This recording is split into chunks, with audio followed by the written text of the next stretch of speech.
Hey everyone, welcome back. This is going to be episode 3 of my music theory series, non-judgmental beginner, very beginner friendly way to learn how to read and write their own music and music notes on the staff. If you're wondering why it took me so long to make another video, it's because I recorded several videos and then I was wearing my microphone, but then something happened in the middle of me recording and basically the sound wasn't working the right way. It wasn't really good. And so like I gave up. I was like, I'm just not gonna do it because it took me a long time to record and I had to wait till it was quiet in my apartment because I recorded in my apartment the last couple of videos and it just didn't work out. So this is episode number 3. What we're going to talk about today is how to write music on the staff. So we already learned how to write different notes and the note values, so like what they equal to, how long to hold them and count them out. And we learned about the staff, the treble clef staff. So we learned about those notes. And so now we're kind of adding them together. So now we know how to write them, we know how to count them, we know what they look like, we know how to identify the letter names, we know how many letter names there are. So now we're going to learn how to add them to the staff. Now, I'm not a robot, so my lines are not perfectly straight. There are some boards and some magnets that automatically have the lines on it. And if you're writing on paper, I believe the website is like freesheetmusic.com or sheetmusic.net, something like that. I'll probably have to like link it somewhere below in the description where you could make and customize your own staff paper and print it out, and it could have as many lines. And if you want a grand staff, you can have grand staff. If you just want the treble clef, you can have that. If you want a blank staff where you could add it all. I know when I did my ORF levels and I was in college in music theory 1 through 4, that's where I got my staff paper from because it was customizable. Okay, so this is my staff. Remember, a staff has 5 lines and 4 spaces. The way you could remember that is your fingers. Mostly everybody has 5 fingers and they have 4 spaces in between their fingers. Okay, that is my staff. We are going to first draw quarter notes, which is the tall cheese. I forget how I counted it. I'm just gonna say tall. Okay, so we're gonna write 4 quarter notes on our staff. Now, depending on what line or space that you put your quarter notes on will determine where the stems go. I'm going to show you what I mean. So originally, just like every note has a note head, and then not every note has a stem, but the quarter note has a stem.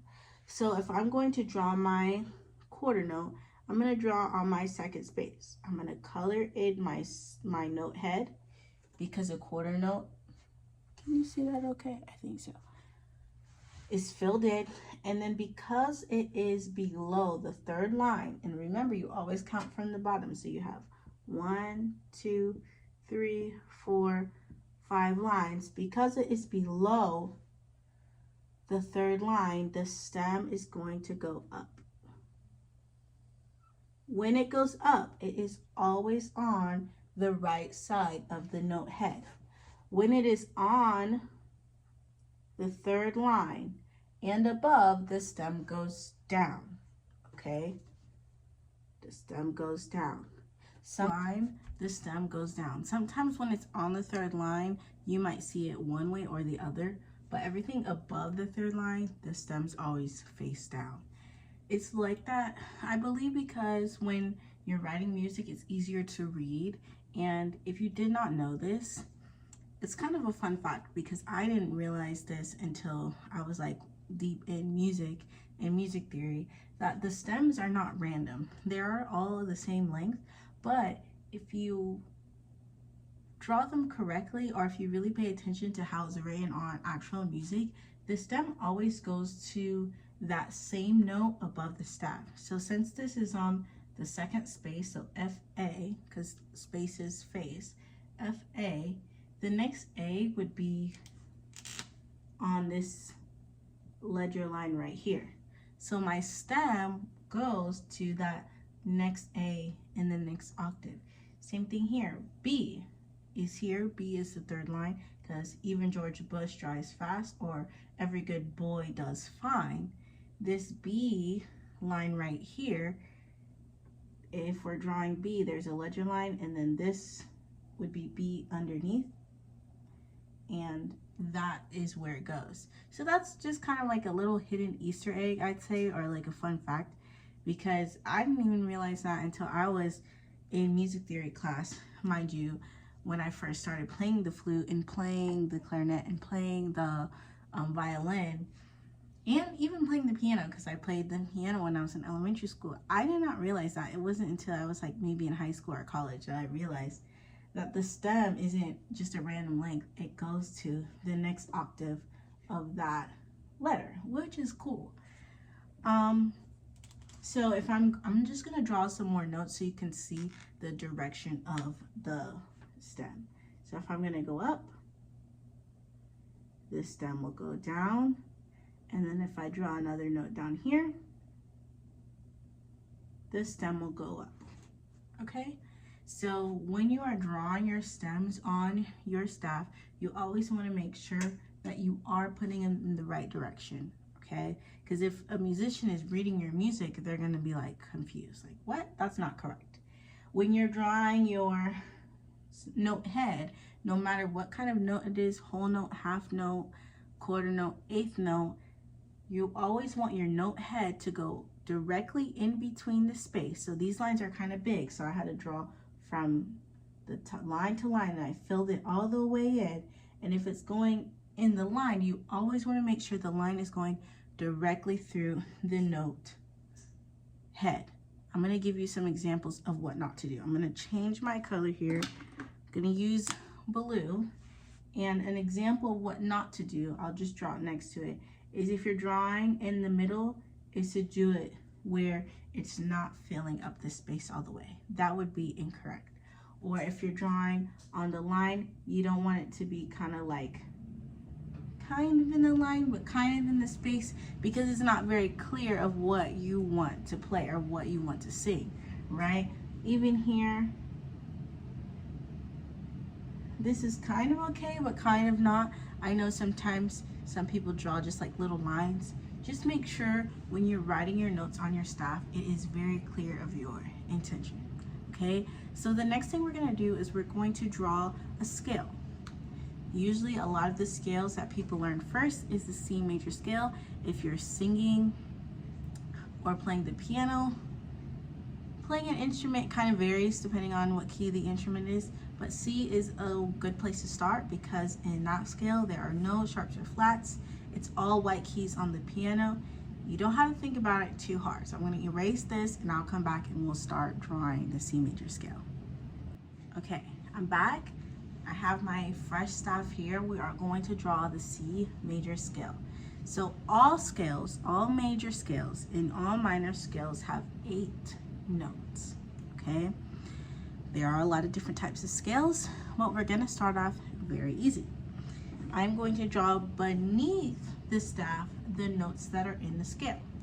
So, like I said in the previous video, it's alphabetical, just like our regular ABCs that we learn in kindergarten. We're gonna start off with C, because it's the C major scale. So we're gonna write C, D, E, F, G. There are no H's and there are no I's in music. I always say that. There's no H's and no I's, because my students, they start singing their alphabet and then they go to H-I, and I'm like, kudos, you know your alphabet, but there are no H's and no I's in music. So we're gonna go back to A. So after G, A, B, C. We end on C, because our C major scale, we start on the tonic, we end on the tonic. We start on C, we end on C. So these are our notes. Now, when we're drawing a scale, I'm just gonna use whole notes for this. I'm gonna change my marker to another blue, and I'm going to start below the staff so we have enough space. When you're playing piano, this right here, this is called a ledger line for any instrument, okay? But this note right here is called middle C, because if you find your middle C on the piano, this is where it is. If you play the flute, this is usually the lowest note on the flute, depending on what kind of flute you have. Okay, this is middle C. So that means we have to go up. When we're drawing our D below the staff, we do not need a ledger line because it's connected to this line. Oh, my timer's done. Okay, so with D, you do not need a ledger line. So we're gonna go up. Now we're making it on the staff. So this D is connected to this line is the reason why we do not need a ledger line. And if I did not say this already, ledger lines are small lines that extend the staff. So if there's notes that go below, meaning they're lower, you have to write them on the bottom. If there's notes that go higher, you add those ledger lines to the top. We're gonna keep going. E is on the staff.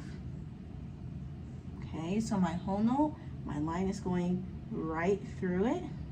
And that's how we know that that's E. It's in between both of the spaces, but the line is going directly through. F is on the space.